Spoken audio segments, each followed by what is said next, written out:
రెండు తెలుగు రాష్ట్రాల్లో సంచలనం సృష్టించిన ఓటుకు నోటు కేసులో కీలక పరిణామం చోటు చేసుకుంది. 10 ఏళ్ల క్రితం రాజకీయ ప్రకంపనలు రేపిన ఈ కేసు ఇప్పుడు సుప్రీంకోర్టులో మళ్లీ మొదటి నుంచి విచారణకు రానుంది. గతంలో ఈ కేసుపైన సుదీర్ఘంగా వాదనలు విన్నటువంటి ధర్మాసనం తీర్పును రిజర్వ్ చేసిన విషయం తెలిసిందే. అయితే ఆ ధర్మాసనంలోని న్యాయమూర్తులు పదవీ విరమణ చేయడంతో కేసు విచారణ మళ్లీ మొదటి నుంచి చేపట్టాల్సినటువంటి పరిస్థితి ఏర్పడింది.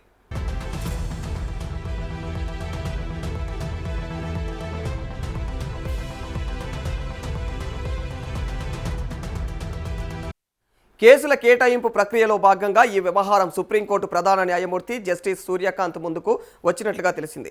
మరి అయితే న్యాయ ప్రక్రియ నిబంధనల ప్రకారం గతంలో వాదనలు విన్నటువంటి న్యాయమూర్తులు పదవి విరమణ చేసిన నేపథ్యంలో ఆ వాదనలను కొత్త ధర్మాసనం నేరుగా అయితే పరిగణలోకి తీసుకోలేదని సిజేఐ స్పష్టం చేసినట్టుగా కూడా తెలుస్తోంది. దీంతో ఈ కేసును కొత్త బెంచ్ మొదటి నుంచి విచారించాల్సి ఉంటుంది.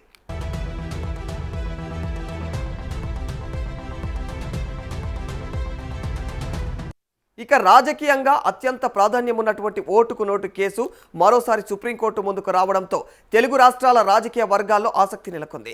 గతంలో ఈ కేసును అప్పటి ప్రభుత్వం సొంత లాభం కోసం వాడుకోవడానికి కూడా ఇక చూసిన విషయమే.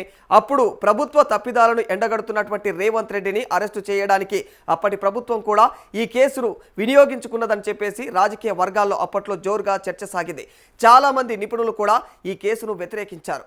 ఈ కేసులోనే అప్పటి ముఖ్యమంత్రి కేసీఆర్ రేవంత్ రెడ్డిని తన కూతురు నిశ్చితార్థ వేడుకకు కూడా షరతులతో కూడినటువంటి బెయిల్ మాత్రమే ఇప్పించేలాగా చేసి ఇబ్బందులకు గురిచేశారు.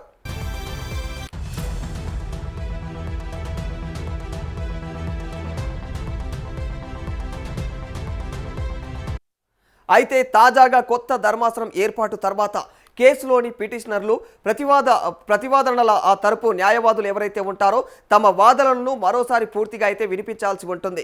గతంలో సుదీర్ఘంగా సాగినటువంటి విచారణ న్యాయమూర్తుల పదవి విరమణ కారణంగా తిరిగి మొదటికి రావడం అయితే ఈ కేసులో అనూహ్య పరిణామంగా మారిపోయింది.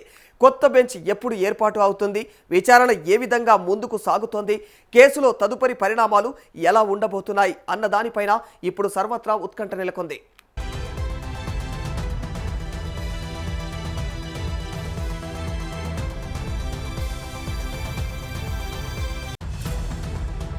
మొత్తంగా 10 ఏళ్ల క్రితం తెలుగు రాష్ట్రాల్లో రాజకీయ వేడి పుట్టించిన ఓటుకు నోటు కేసు ఇన్నాళ్ల తర్వాత మరోసారి సుప్రీంకోర్టులో తెరపైకి రావడంతో న్యాయ రాజకీయ వర్గాల్లో ఈ కేసుపైన ఆసక్తి మరింత పెరిగింది.